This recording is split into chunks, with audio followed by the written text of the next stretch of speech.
Hey everybody, Cody here, host of 30 Lives.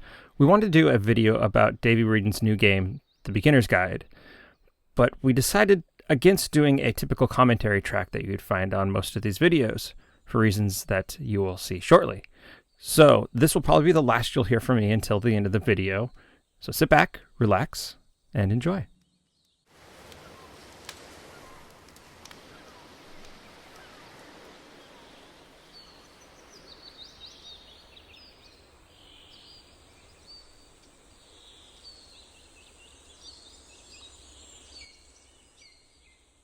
Hi there. Thank you very much for playing The Beginner's Guide. My name is Davey Wreedon. I wrote The Stanley Parable, and while that game tells a pretty absurd story, today I'm going to tell you about a series of events that happened between 2008 and 2011. We're going to look at the games made by a friend of mine named Coda. Now, these games mean a lot to me. I met Coda in early 2009 at a time when I was really struggling with some personal stuff, and his work pointed me in a very powerful direction. I found it to be a good reference point for the kinds of creative works that I wanted to make. So just to start you off, this is, I think, the first game he ever made. It's a level for Counter-Strike. You can walk around here, by the way. And mostly it's just Coda learning the basics of building a 3D environment. But what I like is that even though he starts from the simple aesthetic of a desert town, he then scatters these colorful abstract blobs and impossible floating crates around the level. And of course, it destroys the illusion that this actually is a desert town, and instead this level becomes a kind of calling card from its creator. It's like a reminder that this video game was constructed by a real person. And it kind of makes you wonder, what was going through his head as he was building this? This is what I like about all of Coda's games. I mean, not that they're all fascinating as games, but that they are all going to give us access to their creator. I want us to see past the games themselves. I want to get to know who this human being really is. And that's exactly what we're going to do here. So, it's 2008, Coda starts making these games, and he never releases any of them. He doesn't put them onto the internet, he just makes them and then immediately abandons them, and they sit on his computer forever. And I think he really understood this image of himself as a recluse. At one point, he jokingly renamed his computer's recycling bin to Important Games Folder. So, you know, this was just how he worked. He tended to crank them out one after the other without even really pausing to try to understand what he had just made, until suddenly one day, he just stopped. In 2011, that was it. He made his last game, and then he hasn't made another one since. And that's why I've taken this opportunity to gather all of his work together, is because I find his games powerful and interesting, and I'd like this collection to reach him, to maybe encourage him to start creating again. And if the people like you who play this also happen to find his work interesting, then I'm sure it'll just send that much stronger of a message of encouragement to Coda. So thanks for joining me on this. If you have a particular interpretation that I haven't mentioned here, or if you just need to get in touch, you can email me at daveywreden@gmail.com. Okay, that's about it for introduction. Let's take a look at Coda's first proper game. As each game is loading, I'll show you the date that it was completed. This first one was made in November 2008.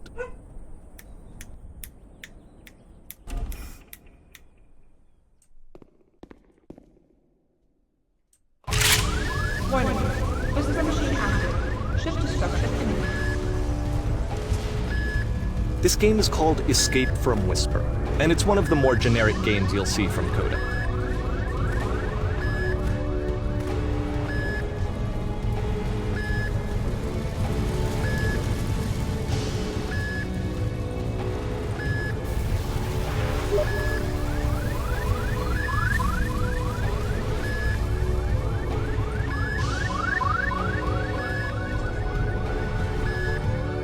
Security hull breached. Hostile alien life forms inbound. It kinda looks like this game was abandoned mid-development. For instance, you have this gun, which you'd think would indicate that there are supposed to be monsters or enemies somewhere, but then clearly there are no enemies anywhere. You can't even reload the gun when you run out of bullets. But ultimately we don't really know. Maybe Coda thought that actually it was complete the way that it is. and I think that we should talk about his games for what they are, rather than for what they're not. Enemy force neutralized. Begin ship I evacuation. love how you can see the bottom of the universe from this room.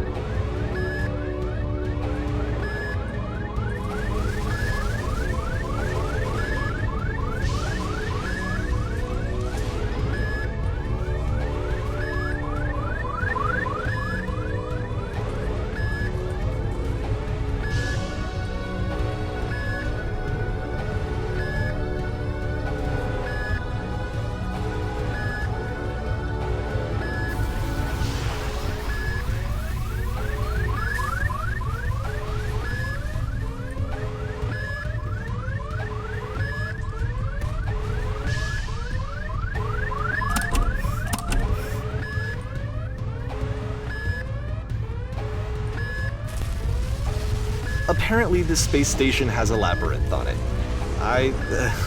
Sure, I don't know. There's really no reason for it that I've ever been able to discern, so in the interest of time, I'm just gonna skip you on past it. Okay, this is the part that's interesting. The game has this narrative about the Whisper Machine and how it has to be turned off, and then you get to the engine room. Hey, you there, in the engine room.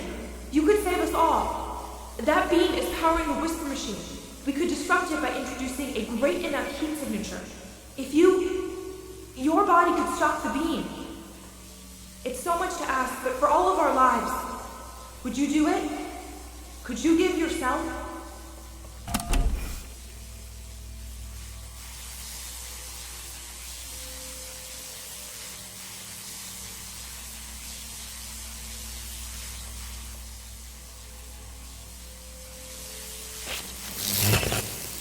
Let me pause here for a second.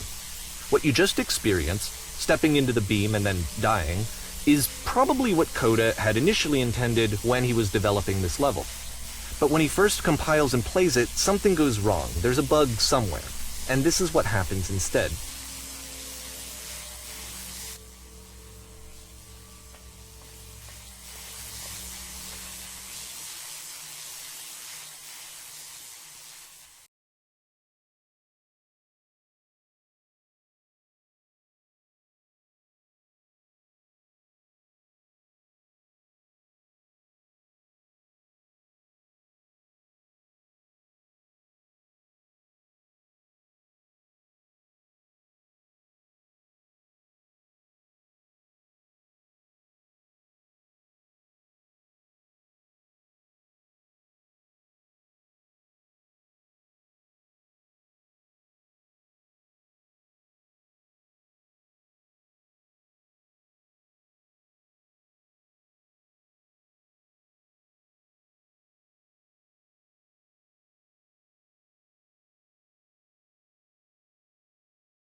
And once we have, we can step back and start to understand what exactly that bigger picture is.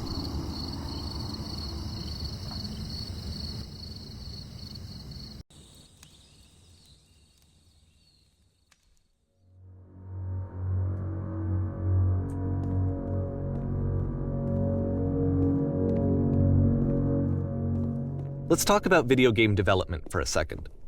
Every video game runs on what's called an engine, which determines what the game can and cannot do. So in other words, the engine is a set of tools for game development. To make all of these games, Coda is using an engine called Source. Like all engines, Source has certain things that it does well, and it has certain things that it does poorly.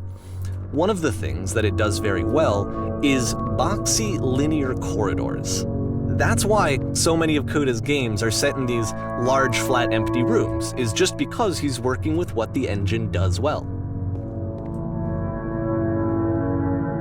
The tools available to the creator shape what kinds of creative work they're going to end up making. You might consider paying attention to the architecture in Coda's games to notice how they seem to stem from an engine that's very good at producing linear, boxy corridors.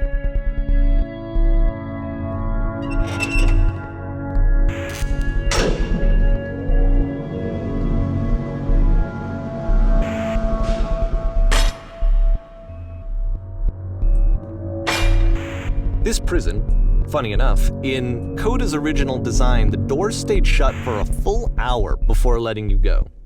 If you don't mind, I think we're gonna skip that.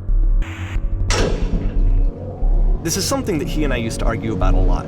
You know, whether a game ought to actually be playable, whether it means anything if no one can get through it. And I would always defend that, all this work goes into the game, why not make it playable and accessible? And so we just got into heated arguments over it, and there was one time that after one of these conversations, he went home, and a day or two later, he sent me a zip file entitled Playable Games that was full of hundreds of individual games, each of which was just an empty box that you walked around in and nothing else. Believe me, I played every single one of those just to find out if there was like a gag hidden somewhere. There wasn't.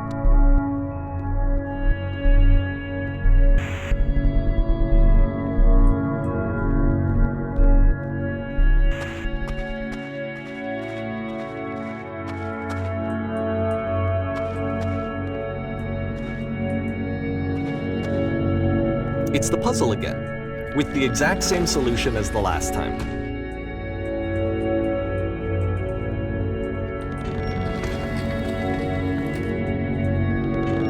There's still no clear indication of what makes this puzzle so special that Coda is going to return to it over and over.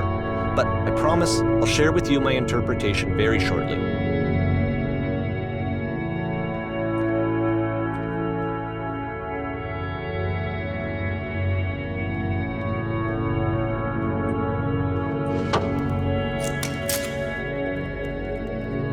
Here, Coda begins using a kind of dialogue system that he fashioned out of the engine's chat capabilities. Use the 1, 2, 3 buttons on your keyboard to respond.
and so we make one last descent down to the final floor of the level.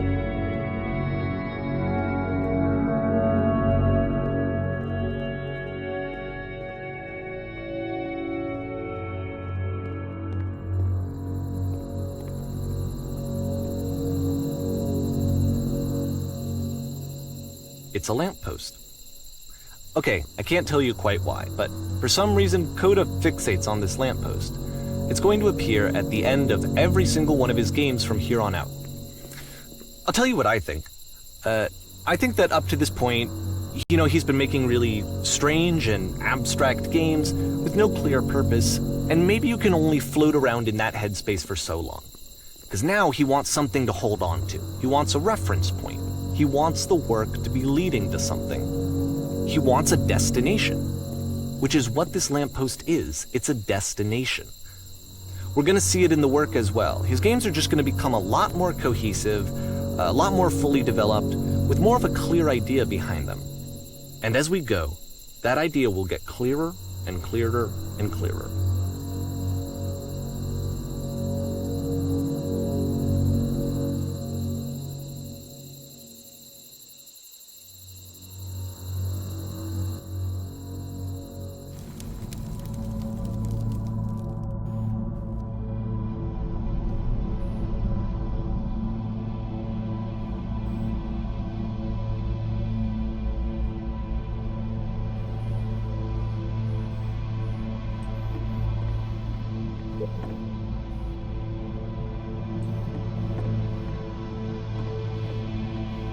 So first off, I'm sure you can deduce this, but this game is not connected to the internet. All of the notes that you're gonna see have been written by Coda. This was actually the first game of his that I ever played. This was shortly after I met him at a weekend game jam in Sacramento, where I grew up. I saw him working on this very level, and it was just so different from anything that anyone else was doing. So right away I was like, I have to be friends with this person. In retrospect, I think I was probably a bit too pushy trying to get his attention.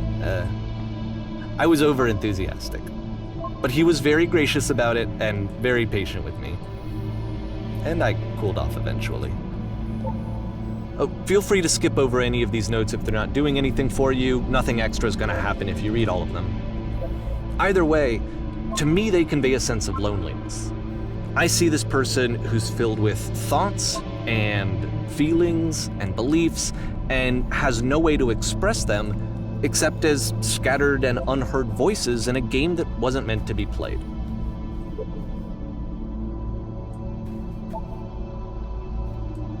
But it's ironic, isn't it, that in playing this game and seeing how alone Coda often felt, that we get to know him better and actually kind of connect with him.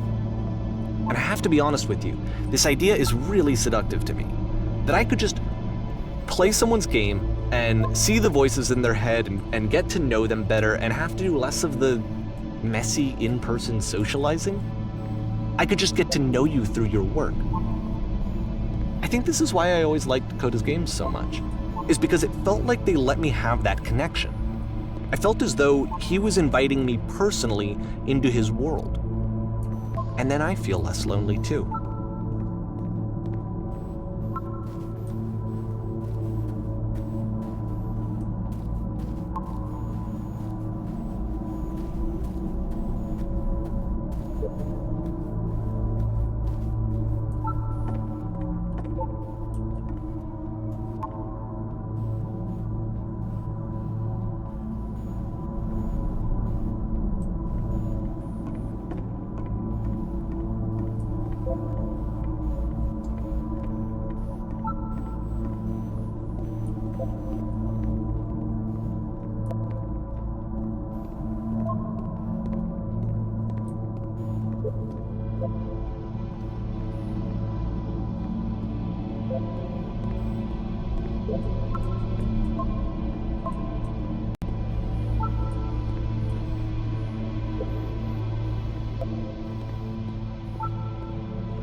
At the end of this level, we're going to see the puzzle again.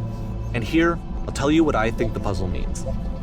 Each of these games represents an idea that was on Coda's mind at the time that he was making it. And the puzzle is a way of closing the door on a previous chapter of his life before moving on to the next one. In each of his games, after exploring a theme that, he might find difficult, Coda can then place this puzzle that he knows has a reliable solution. He understands exactly how it works, and so it gives him a simple mechanism for moving on. And because there's this dark area between the doors, a space between spaces, before you move on, you get to pause. Just for a moment, a few seconds to reflect on and let go of the events that led you here. To step back and connect the pieces together, to grasp at that elusive bigger picture.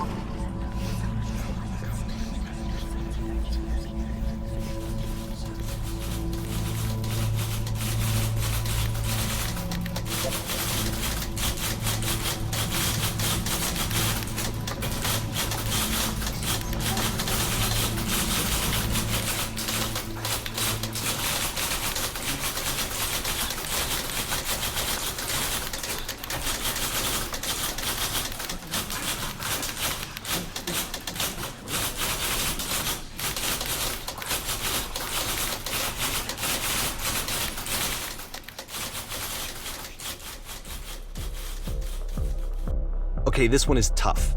It's gonna kind of just spin its own wheels for a few minutes. Hang with it.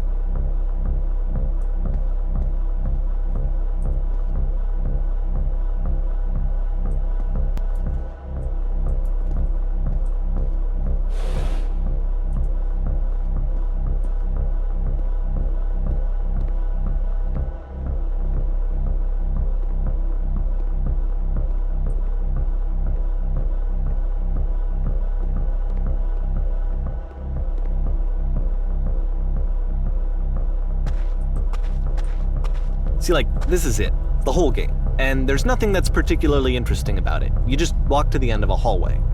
Except, for some reason, Coda gets really fixated on this prison that has all of this modern furniture. And I don't know why, but he decides he needs to revisit this prison. He's gonna start over, use the same assets, turn it into something else. Okay, cool, here's version 2.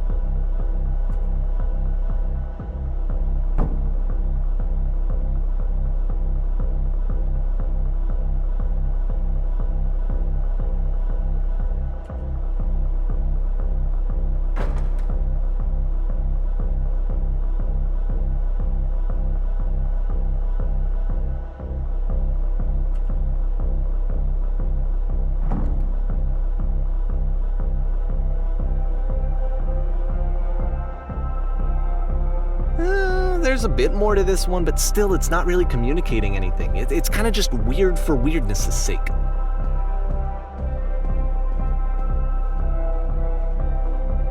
So okay, he throws it out and starts over. This time he comes at the prison idea from a different direction.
And of course, now the table is gone and you can't begin the chain of events to escape.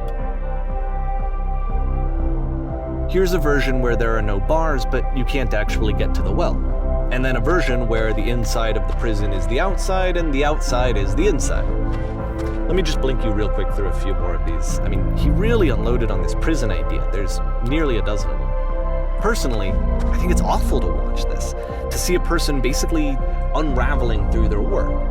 And for what? Like, at what point do you just go, maybe there are game ideas other than this prison that I could be working on? But Coda doesn't have that voice telling you to stop, that particular mechanism of defense against yourself. Without it, you just spiral. And so he keeps going and going and going and going and going, and then he hits on something. And he likes it. And that's it. He's done. He stops making prisons. This is the very last version of the prison game that he created. And the reason I think it works is that the prison is not actually in it.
And I think that's where we'll stop. We obviously don't want to spoil the end for you. This game is definitely worth picking up. I think you can find it for about $8 right now over on the Humble store. So go and pick up The Beginner's Guide, the new game by Davey Wreden. Thanks for watching.